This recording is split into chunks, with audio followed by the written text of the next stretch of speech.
ওয়াকফ সম্পত্তি কেন্দ্র সরকার হস্তক্ষেপ করতে চাচ্ছে, কি বলবেন? আগে বিলটা নিয়ে আসুক না, বিলটা নিয়ে এসেছে, জয়েন্ট পার্লামেন্টারি কমিটির কাছে গিয়েছে, আমরাও মেল করেছি, প্রত্যাহার করতে হবে। কোনোভাবেই ওয়াকফ সম্পত্তি, দেবত্ব সম্পত্তি, ট্রাস্টের জমিতে এইভাবে সরকারের হস্তক্ষেপ আমরা মানব না। কারণ দেবত্ব বা ওয়াকফ সম্পত্তির হিন্দু মুসলিম সমাজের পূর্বপুরুষেরা ধর্মের নামে উৎসর্গ করে গিয়েছে, কোনো মতে এই সম্পত্তিতে হাত দিতে দেবো না। আপনারা অবাক হবেন, সম্ভবত তামিলনাড়ুর ওখানে আমাদের ফিনান্স মিনিস্টার সেন্ট্রালের, তিনি বলছেন ওখানকার ওই ধর্মীয় প্রতিষ্ঠানের সরকার হাত লাগাতে পারবে না।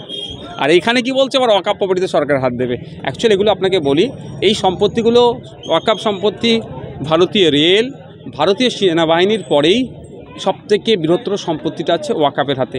এইগুলোই নজর পড়েছে পুঁজিপতিদের, কর্পোরেটদের। তারা এইগুলোকে নিয়ে তাদের প্রমোটিং করবে, তারা স্বাবলম্বী হবে, তারা আরও বেশি ইনকাম করতে চাইছে, সেই জন্য এইগুলোকে তারা কবজা করতে চাইছে। ওই জন্যই সংশোধনী বিলটা নিয়ে আসার চেষ্টা করছে। কোনোভাবেই এই বিল মানা যাবে না। নিচ্ছি এক দেশ এক ভোট, এই বিল পাস হচ্ছে, কি বলবেন?